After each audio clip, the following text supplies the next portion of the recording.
The Goldenrod Protocols by James Oliver, copyright 2023. It was a break from his routine, a chance to transcend. But it came at a cost. He'd have to meet 12 new people. Interacting with others was exhausting and stressful. Worst of all, he'd have to work late on a Friday. A cascade of red crescents lined the armrests across the aisle. The bracelets had to be worn on your left wrist because it was closer to your heart than the right. Most passengers tilted their heads into their laps to chew their feeds on Town Square. The cold siren light from their links softly lit their faces. Some even wore their immer sensors, the gateway to 2.0 PIA. 2.0 PIA was a fully immersive digital world the Abbeys were building over the framework of Town Square. It was the fulfillment of a promise they'd made to the Czechs, an even newer, even better world that would eventually replace the one they built after the reckoning. When it was complete, the Czechs could live any existence they could conceive, free from the physical world's arbitrary constraints. It would be the first wonder of the postmodern world. But progress was slow, and for now, users mostly gamed, consumed content, or even played parts in interactive digital porn. It offered users a reprieve from the horrors unfolding by the second all around them. A few rows ahead sat Richard Harris, a co-worker who lived in Jack's tower complex. Jack had seen him walking his dog around the neighborhood once in a while for years. They'd shared a familiar nod or two, but he was a stranger. Friendships, even among neighbors, were hard to forge. Jack often passed people on the sidewalk and wondered, are you real? Or were they like Patricia? Could he be natural with them? Or would he have to perform? Would they see him as a person or search every twitch of his muscles for an imperfection to condemn him for? Harris wasn't wearing his immer sensor, which was a good sign. Jack had 4 minutes before the shuttle reached his factory. He browsed his link for something to kill the time, and the Town Square icon glowed brighter than the rest. He tried to avoid it. It was too early to chew the gamey, salty bites of his feed, but it begged him. He opened Town Square and felt a brief temptation to tap U-Report. He hoped one day not to have to stop himself from considering it, but for now it was part of his Town Square routine.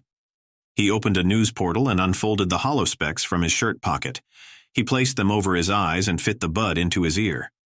His company had given out free immer sensors for Employee Appreciation Day a few years before, but he preferred the privacy of his own mind when he wanted to run away. Most news videos, though, were only available in holographic form. A list of stories appeared in his specs, ranked by popularity, their order in a state of constant flux as the outlets edited and updated their headlines to compete for the top spot. Great Republic Target School with airstrike became President Orders Strike. Dozens die became President's airstrike kills. Children became President murders, dozens of children. The fonts were strangely calming for their smooth, elegant serifs and lack of exclamation points. So normal and matter-of-fact. Jack tapped one at random. Kelly Chambers' holographic head appeared before his eyes above his link. She was GRN's most prominent anchor. Pretty and young, silky brown hair, likable, Jack was always drawn to the way the eyes on her holohead sparkled. In an act of recklessness on Tuesday, Allegiant President Gavin Moreau ordered a strike on a school full of innocent children on the fronts. Intelligence reports suggested the school was a weapons factory, but the president irresponsibly failed to confirm. Devoted leaders have called for the president's resignation in a symbolic stand for justice, while the Allegiants make excuses, she reported. The fronts were the holdouts, the last few countries on the edge of the globe that still resisted the algorithm's blessings.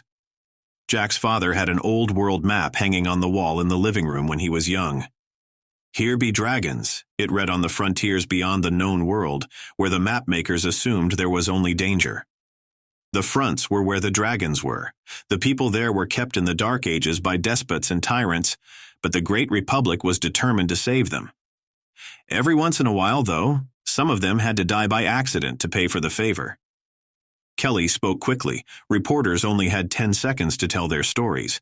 Any longer and people would stop watching. The takeaways, she continued. She'd have 5 more seconds. Gavin Moreau's new strategy forces compliance by killing children. Allegiant depravity is a threat to the better way. The devoted are tirelessly fighting to preserve human values. Kelly's holographic head disappeared, but her talking points echoed in the comments that auto-played after. Hollowhead after hollowhead popped up, shouted, and popped down to make way for the next.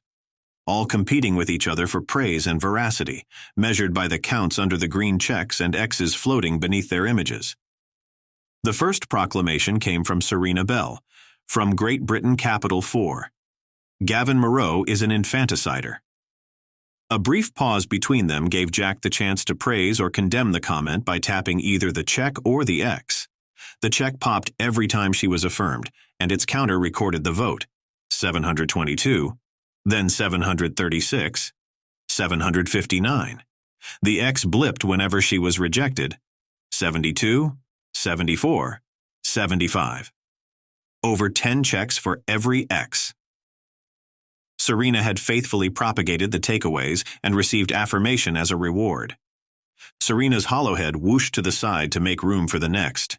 Jeremy Fincher from Fayetteville, one of them, who had only 2 words to contribute: Barnersville Junction.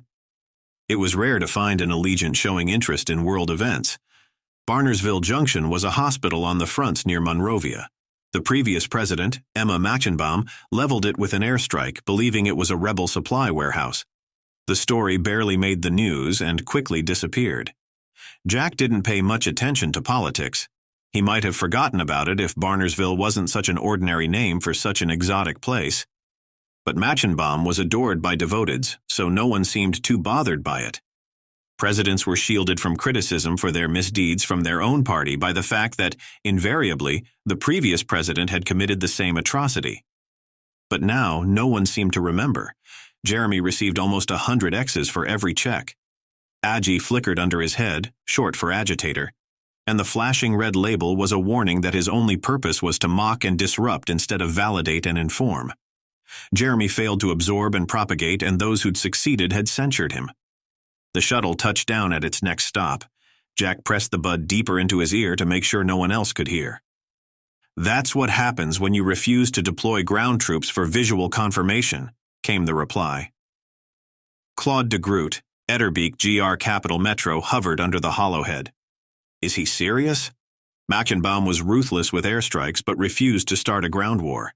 Jack saw dozens of news stories mocking allegiance for urging her to send troops after the hospital incident, and hundreds of highly praised comments piling on. "We're not sending ground troops," Machenbaum had insisted. "Thousands of civilians would be killed. We cannot abandon our compassion." The devoted had praised her humanity. The allegiance had excoriated her cowardice. Claude's going to be exit, Jack predicted. Devoteds don't want a ground war.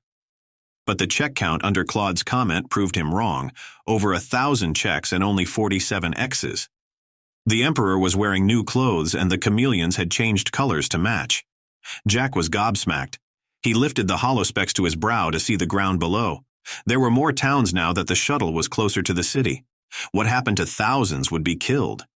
He had to know what had changed. He was going to have to ask. It was even riskier than his comment to Patricia. This would be on record. The context wouldn't matter to anyone who overheard him. He would have to tread very carefully. He quickly glanced around the shuttle. He leaned askew toward the window and hunched into his lap. He would have to make his point in 5 seconds, or else he'd have to make multiple comments. He'd be vilified for extra equalizing himself and exit into censure. He had 5 seconds to ask his question without straying too far from the takeaways. He removed his specs, lifted his link to his face, and tapped reply. A red circle popped up with a 5 in the middle. The circle turned green and the countdown began.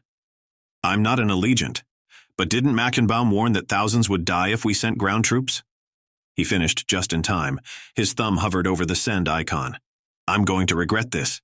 Send." "Next stop, South Wilmington Industrial Center," echoed from the speakers. He slid the holospecs down for one more look at the comments. Another holographic commenter popped up. "This has Protocol 33 written all over it," added Paula Zimpler from Manitoba. Hundreds of X's, only 3 checks. Paula would be erased soon. Protocol 33. Jack had never seen that term before. Why had she been condemned, he wondered. What is Protocol 33?